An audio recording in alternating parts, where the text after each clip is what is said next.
wrote, to fill in some of the obvious omissions that are forever part of the journal of my mind, to say what I, as an adult, now deem important, and to create a sense of the complete experience and its effect on me and the other young men of the 524th Fighter Squadron in World War II. The major action of most missions remains vivid in my mind.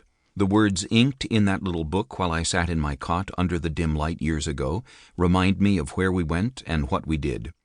I can clearly visualize the targets, feel the weather, hear the radio conversations and the talk afterward.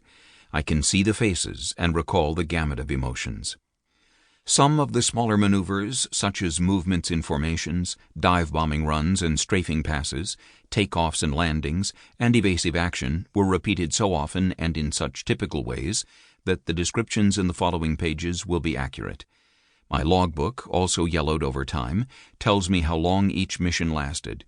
My training notebook lists technical aspects of flying the P-47, and memorabilia including pictures, a jacket, a helmet with goggles and oxygen mask, a holster, and printed rosters and orders issued from the 27th Fighter Group help me recall those adventures. Perhaps some of the more significant missions and humorous incidents have stayed with me because, as a high school English teacher for more than 3 decades, I gave in occasionally when students asked me to enliven the literature they were reading with my war stories. These oral retellings to eager audiences helped me solidify a mental record. More difficult than remembering, though, as I write about acrobatic moves we made with our Thunderbolts, is my suffering from a communication handicap. I cannot use my hands as I write. In those days, when a few fighter pilots huddled in our operations area, mess hall, or living quarters, they zoomed their hands in the air, indicating sharply banked turns, radically steep dives, and straight-up climbs. After years of speaking with such animation and adding elements of exhilaration, fear, and sadness with my voice, I find considerable challenge in telling all of these stories with mere fingers punching typewriter keys. Mom, maybe I am finally going to assemble what you imagined when you bought that journal at Ruddock's bookstore in Council Grove and thought, I'll just give this to Jamie. He'll write his story. Dear God, let him live to do it. Preparing for war. Joining up.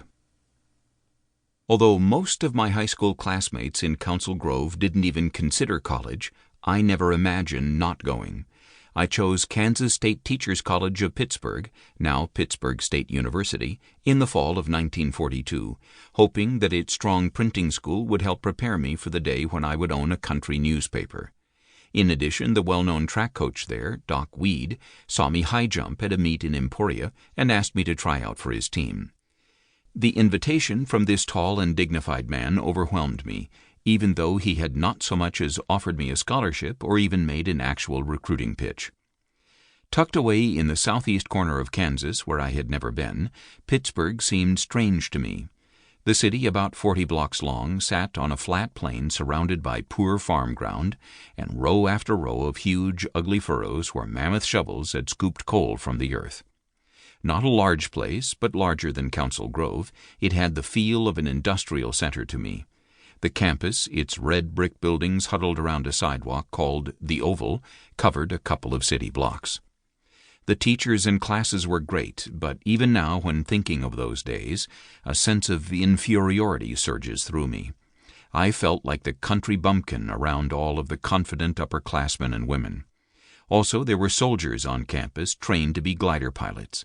Merely walking by them gave me a sense of guilt.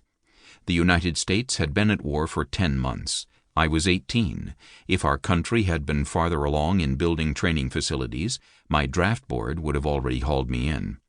Absolutely certain that most people who saw me wondered why in the world I wasn't in the service, I probably wasn't aware that my facial appearance made me look closer to 14 than 18. Adding to a personal urge to help my country was the fact that the war had gone badly for us so far.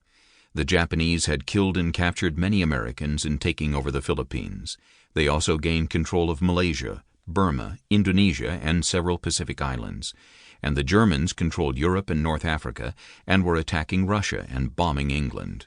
Doolittle's daring raid over Tokyo in April 1942 had boosted our morale, and in June our naval aircraft weakened the Japanese Navy in a bold attack at Midway Island.